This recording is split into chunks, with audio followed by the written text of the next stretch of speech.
Do you know the Igbos were actually given refugee status here in Ghana? Do you know the Igbos weren't expelled when Ghana was driving out Nigerians? I had to do a little bit of research and I came across this video.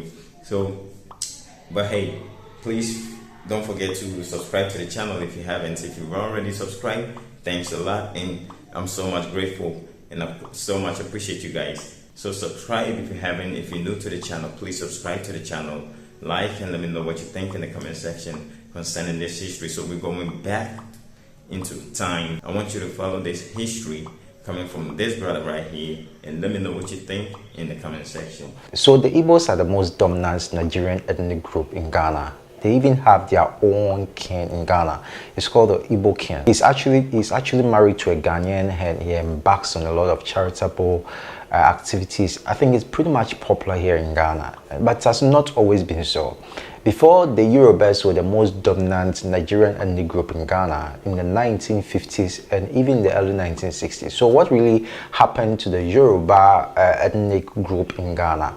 Because I'm going to reveal some secrets, not really so a secret, because if you learn, you would know. But a lot of people do not do much research on the topic, so they don't know, all right?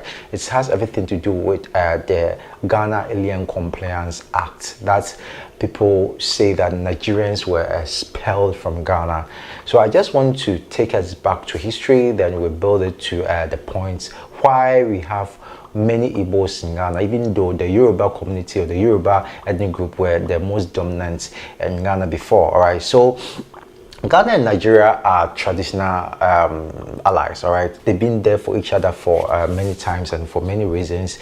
But the relation between Ghana and Nigeria wasn't like this. I mean, before it was pretty much very unstable and volatile, all right? Let me take you back to the independence era. Ghana and Nigeria shared common history, all right? We both were colonized by the British. We had similar aspirations to be free from colonialism and to develop as independent African states, devoid of Western influence and interference.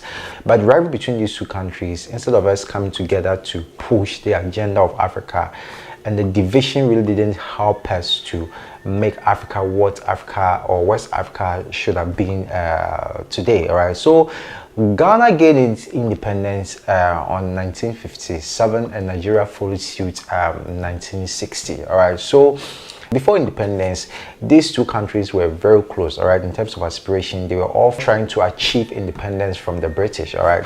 And this really brought their leadership together to think through, to plan and all that. But things took a different turn after these countries got their independence.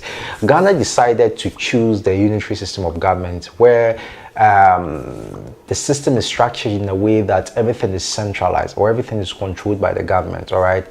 And Kwame Nkrumah did that with the idea of making or bringing the country together, because we're then in different ethnic groups and tribes, all right? So the idea of making Ghana a unitary system or adopting the unitary system of government were to bring the country together, and I think he succeeded. Not only that, he also chose the one-party system because he believed that the multi-party system was a system that really doesn't push the national agenda. But the unitary or the one-party system, where you have different people with different ideology coming together under one party umbrella, was going to help the country move up faster, all right? And so Ghana was pretty much democratic. I don't know if democracy really means you should have a multi-party system forms one of the characteristics of a democracy, but Ghana wasn't a multi-party system or multi-party state during the Kwame Nkrumah era. Nigeria, on the other hand, chose the federal system of government, where each state or each group were given some kind of autonomous right to rule themselves, have their own laws, have their own agenda and all that, and the federal government supporting the agenda or supporting them financial whatever. But you know, the unitary system of government and the unitary system of government and the federal system of government were quite opposite, because Nigeria encouraged the multi-party system, even though it wasn't really a multi-party system, because the action group then were mostly suppressed, all right? So even though it was supposed to be a multi-party system, it wasn't really working. All right, so Nigeria chose the federal system of government, Ghana chose the literary system of government. That was the beginning of their division. But the main thing that brought the rivalry between these two countries was their foreign policy.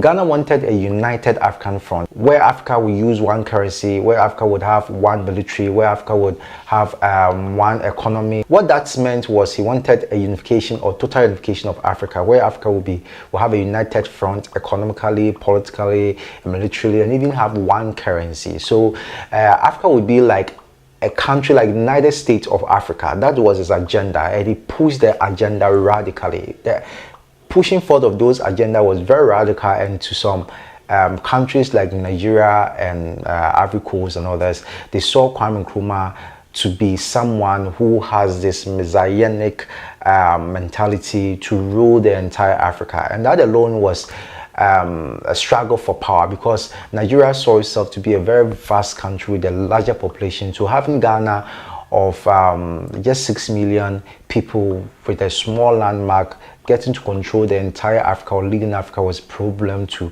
Nigeria. All right.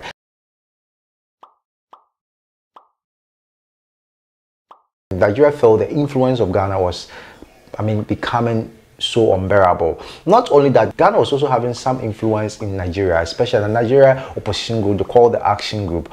The Nigeria Action Group, led by Awolo, if I got the name right, visited Ghana, spent 5 days in Ghana, and when he went back to Nigeria, he was trying to push the Nigerian government to kowtow or to get in line with the agenda of Ghana of unification, and also to join the Ghana Guinea Mali group, which Nigeria saw as a threat. He actually thought Ghana was very subversive. Ghana tries to subvert other African countries through other means, through using the intelligence community, through using military, and through using covert or overt strategy to subvert other African countries. That's what Nigeria perceived Ghana, all right? On the other hand, Nigeria adopted a more calmer approach.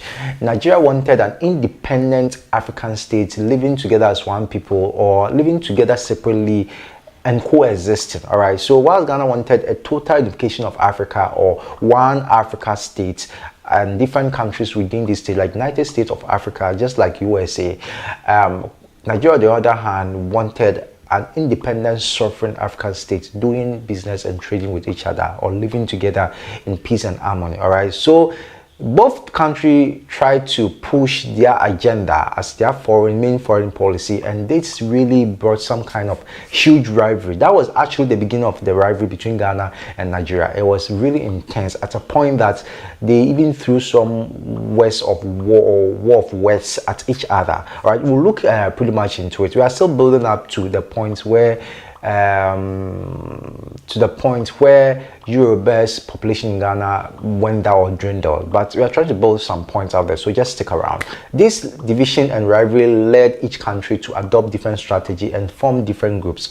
Ghana joined the Casablanca group. As a matter of fact, Ghana was leading the Casablanca group, and Nigeria was leading the Monrovia group. All right, the Monrovia group were a group of countries who believed that African states should be sovereign, and their territorial integrity should be respected, and they should live and coexist together. And they wanted adopted more radical approach, where Africa would be more united, like Africa would be one state, economically, politically, militarily, with one currency and all that, like what we have in Europe now. Like Europe have euro, and they have NATO. Like Kwame Nkrumah felt that if Africa do not unite now, we will perish.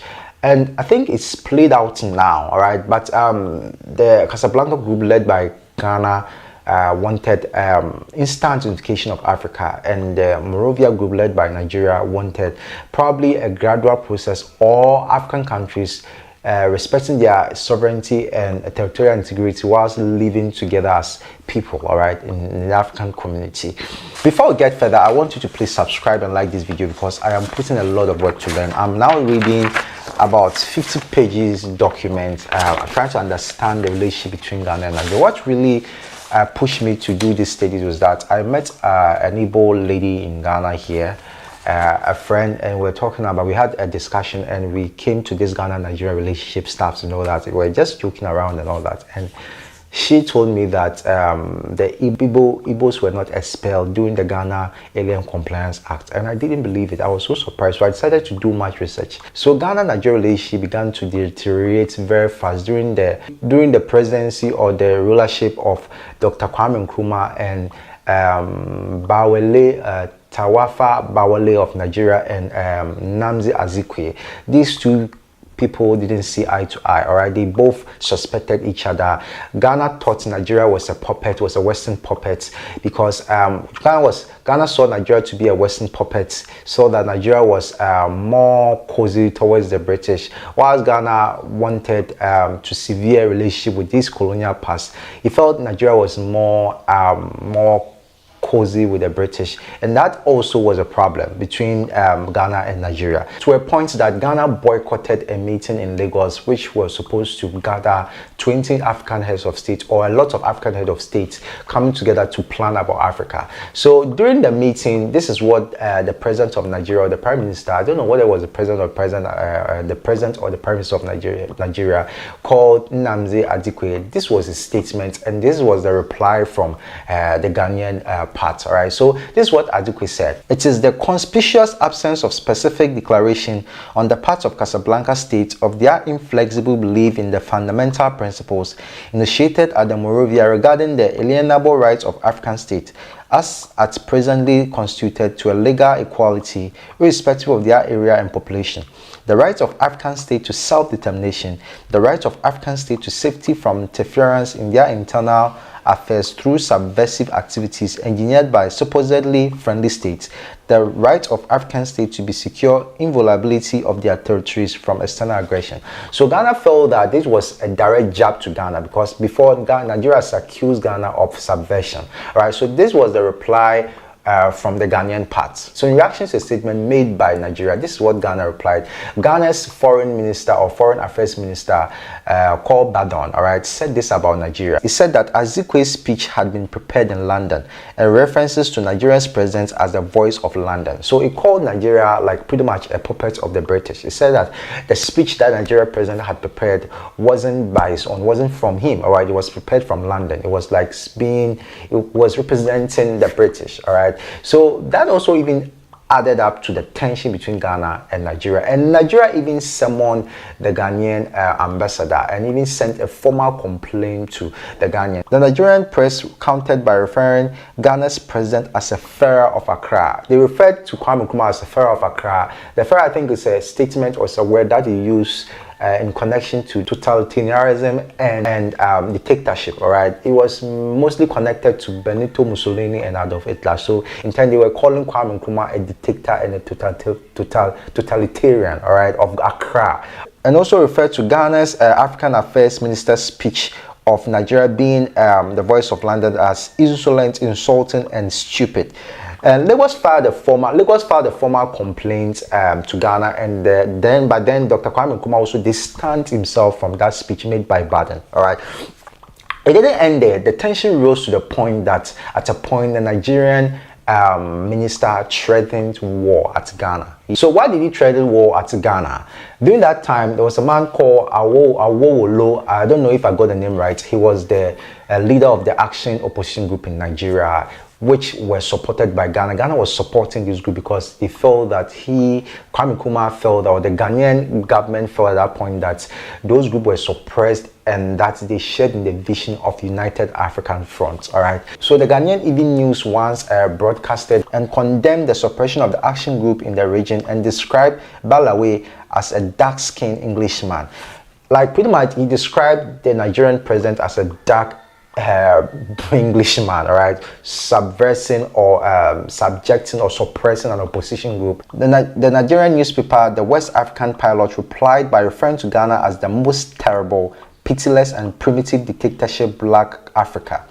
And that was pretty much a strong word. Right after that, the Nigerian foreign minister called Jaja Wachuka also threatened Ghana with this statement. Jaja Wachuka, at a press conference, accused Ghana of using its High Commission in Lagos as a center of subversion and of training Nigerians at the Kwame Nkrumah Ideological Institute at Winneba as saboteurs, and warned that Nigeria could topple Ghana in 6 months. I mean, when we said topple, it's like they were going to invade Ghana and I mean turn Ghana over in 6 months. The government of Ghana, through the Ghanaian Times, quickly responded by replying to Jaja Wachuka's rhetoric, championed the cause of fantastically rich elites of those Nigerians ruling politicians who want to keep people in continued poverty and perpetual tribalistic disunity is a character named Jaja Wachuka.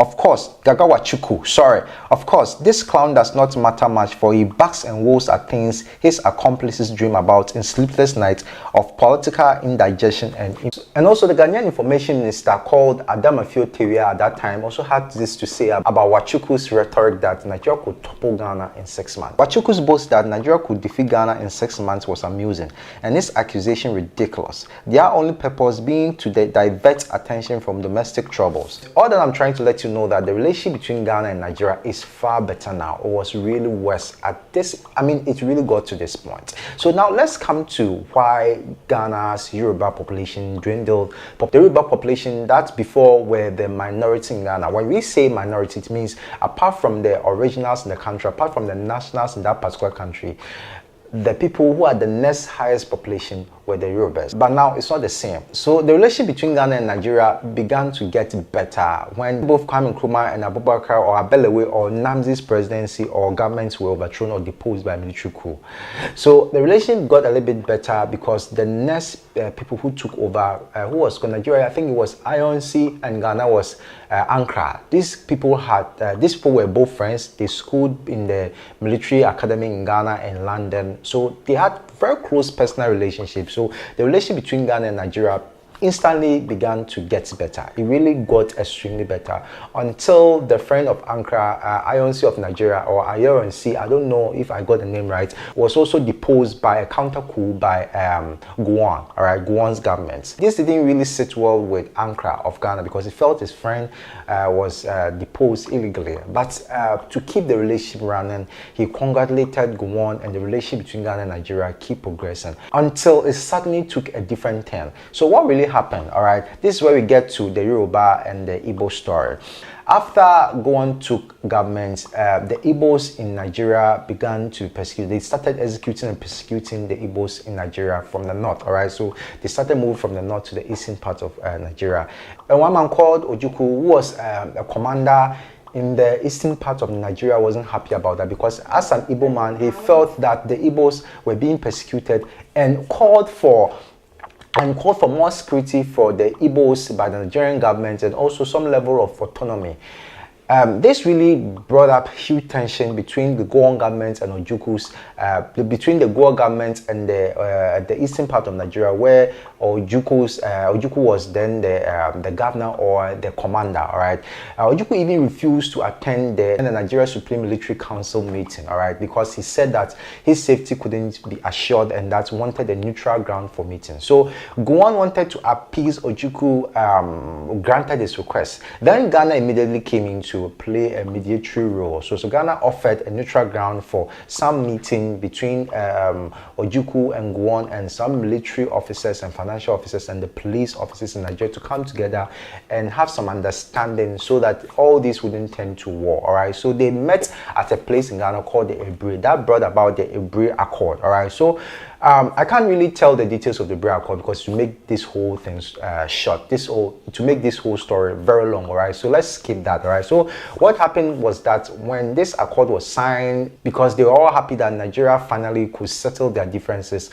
without going to war, without having any civil war, all right? But when the disagreeing parties went back to Nigeria, Gowon, Nigerian head of state, realized that he has given more to Ojukwu and that in a way began to disrespect the agreement signed in Ebre. He said that the fate of the future of Nigeria can't be determined in Ghana or by Ghana. So this rivalry really played in some way, all right? But Ojukwu, on the other hand, said that on Ebre stand, said that he was willing to go according to the decree, or according to the agreement signed on Ebre. That's the only thing that he knew.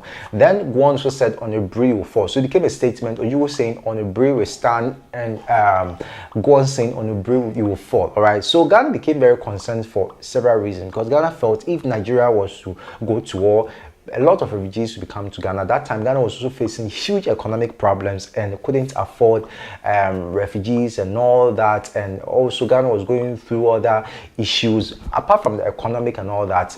Ghana was going through other issues. But mind you, before then, the Yorubas of Nigeria were then very dominant in Ghana. They were very successful. They had farms. They were into gold and diamond trading. They were very successful business people in Ghana. They were one of the successful, they were the most successful minority in Ghana at that time. And at that time also, they had a lot of, Kwame Nkrumah built Ghana in such a way that all African people were welcome. So they had Nigerians, they had Malians, they had people from Burkina Faso, Ivory Coast. Ghana was like a safe haven for anyone in Africa who felt they were being persecuted. And there were a lot of Nigerians who ran to Ghana for safety. And the Nigerian government wasn't happy because it felt that those people were and Ghana was harboring them, or Ghana was covering them. So Ghana was pretty much concerned about Nigerian instability, and that didn't want Nigeria to break into any civil war. But that fear really came through when Nigeria went back. I think the tension between Gowon and Ojukwu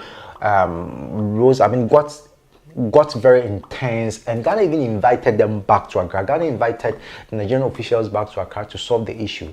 And that also wasn't successful because after they went there, I don't know whether it was meant to happen, but I think it seems not to solve anything. Ghana's mediatory role didn't really help solve the issue, and Ghana became extremely angry when war eventually broke out in Nigeria, where Nigeria, or the Gowon, or the Ojukwu's party, or Ojukwu's session, or Ojukwu's side declared independence from Nigeria, and the Gowon decided to sanction them and blockade them economically. Then then they turned to war.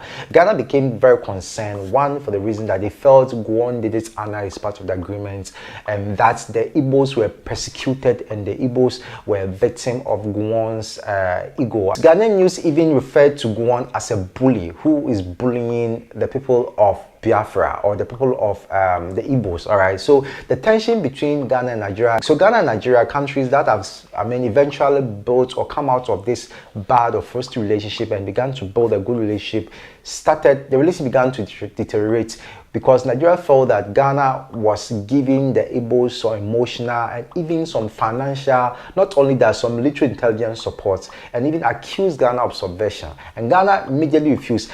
At a point, Ojukwu even came out to say that Ghana recognized Biafra state, and it took Ghana 10 days to refuse that. Just because it took Ghana 10 days to refuse that even made Nigeria very suspicious that Ghana was backing Igbos.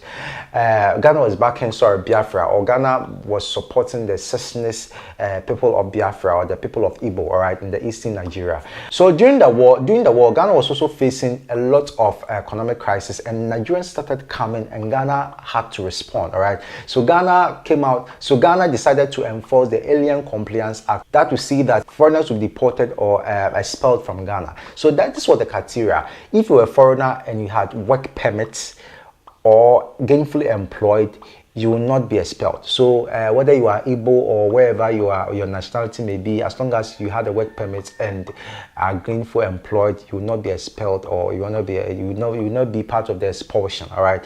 And here's the most surprising part. Ghana excluded the Igbos from this expulsion by giving the Igbos a refugee status. Ghana recognized the Igbos as refugees and gave them the refugee status. At a point, the Igbos wanted to stage a demonstration and a vigil. The Nigerian High Commission in Ghana sent a letter to the Ghanaian government to ban them or to disallow them from staging that vigil.